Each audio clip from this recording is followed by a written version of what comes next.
Atin to, Bimbi Victory. Atin nga. Bang!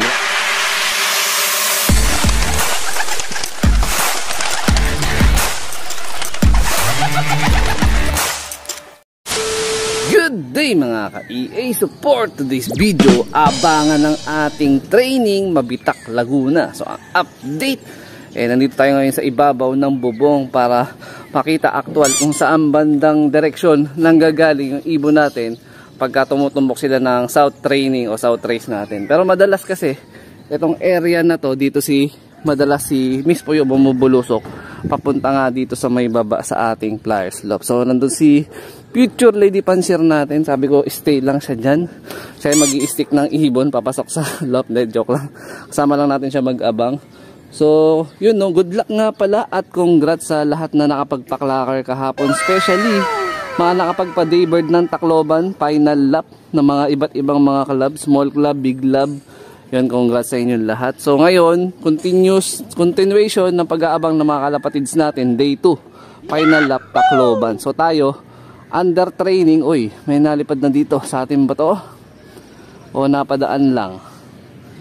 So nagbitaw yung club namin training Mabitak Laguna, eksaktong alas 7. So expect ko 750, dapat meron na tayong ibon na sa 1-1 speed.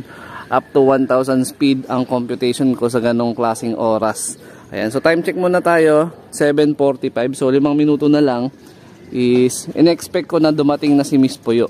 So sana maaktuhan natin na bumulusok nga mula doon. Ayan, tapos next week tayo naman na mag-aabang regarding sa MacArthur National Race na sasalihan natin. So medyo mahabang panahon. Eto na. Atin to, Bimbi Victory. Atin nga. Bang! Grabe, Miss Puyo nga. Mas napaaga pa siya sa ini-expect ko na oras. So time check natin 6:46. So sabi ko kanina, I mean 7:46. Sabi ko kanina as is 7:50 ang possible arrival ng ating ibon. So eto yung pang national race natin next week na si Miss Puyo. Ayun na siya. Bumaba na. Ayun no. So medyo lang, alanganin lang ako sa pagpabalik ng kondisyon niya, gawa ng wala nga siya sa oras sa pagkain, kagaya ng sabi ko nung nakaraang vlog. Ayun, no? Hindi na natin kailangan istickin si Miss Puyo kasi maglilimlim pa yan eh. So ang problema nga lang pala, nakasarado nga pala yung yung widowwood box niya kasi nilagay ko dun si si Red Batosay.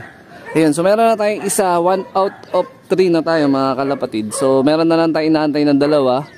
So si Natalia tsaka si Venom ang ating inaantay. Laging last dropper natin si Venom, no? Medyo hindi pa siya nagpapakita ng speed, lagi siya kulelat kung susumahin, kung meron tayong speed na limit, lagi siyang cut off. Pero ganun pa man, wag natin husgahan yung ibon kasi yung ibang ang veteran pansir mas gusto yung ganun, nangungulelat sa umpisa, no? Ang aral nila doon o ang obserbasyon nila doon, nagre-raging, parang ganon. Mas magandang naliligaw bahagya kumpara naman sa dire-diretso ang uwi. Pero syempre maganda pa rin yung rektahan uwi. Pero kanya-kanya kasi tayo na experience sa paglilipad, tayo newbie pa lang. So marami pa tayong kailangan ma-experience na training karera. Ito, may papunta rito. Ano ba to? Sa tropa ba natin to? Sa tropa natin to, nagpa-raging ata. Ito, may mga nagdadaanan na dito, galing training to, mga galing training yan. So tama yung natin, tumbok ng dito nalusot, galing training yung wires natin, galing south. Ayan. So bababain ko na muna si Miss Puyo kasi maglilimlim yun. Kailangan niya nang agad makapwesto sa paglilimliman niya. So dalawa na lang inaantay natin. Tama po ba yun? A few moments later. So eto na mga lapatids, meron na tayong sure bull na pangsali sa national race. Ayan na si Miss Puyo. Medyo maingay yung aso ng kapitbahay. So ito yung ating All Herbs Probiotic na mayroong halong electrolyte siya. Siyempre micro-best product. And kung gusto nyo umorder, PM nyo lang si Madam Teresa Ong para sa micro-best na mga product. Yan. O kung gusto nyo naman All Herbs Probiotic, meron tayo yan. Meron tayo available sa Shopee. Yan. Mag-add to cart na kayo sa Shopee store natin. All Herbs Probiotic. Ayan. So nag-iisa lang naman yung Shopee store natin dyan. So far wala pa tayong kahit na sino na distributor dyan maliban sa atin. So speaking of, ito yung sinabi ko kanina. Nakasarado. Ayan. Pasukin na natin si Miss Puyo. Ayan. Pasok.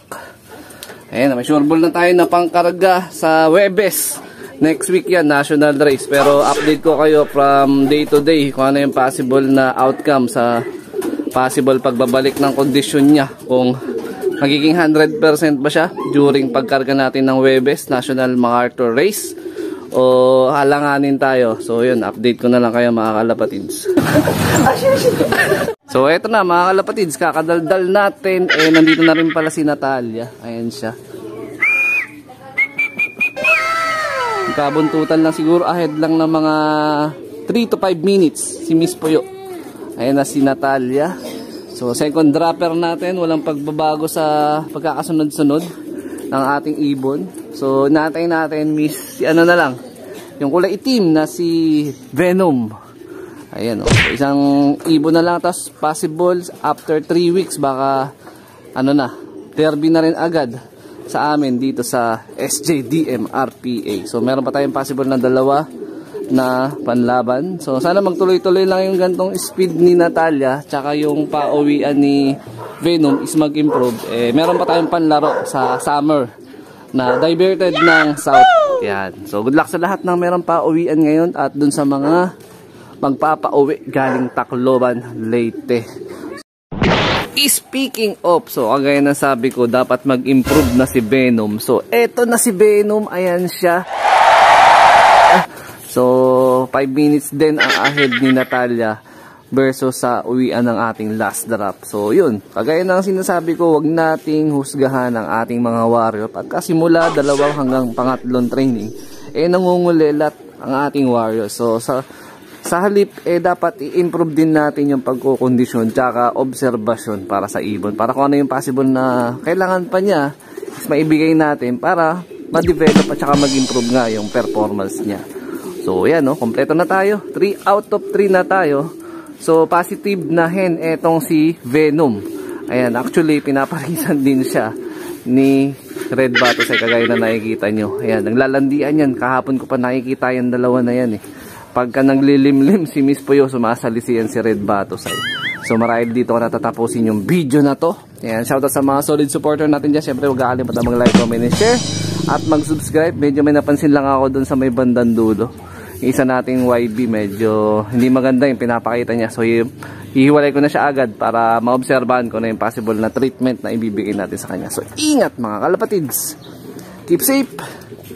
God bless. Okay, kompleto na. Mabitak Laguna training. Susunod na linggo, tayo naman mag-aabang MacArthur Race.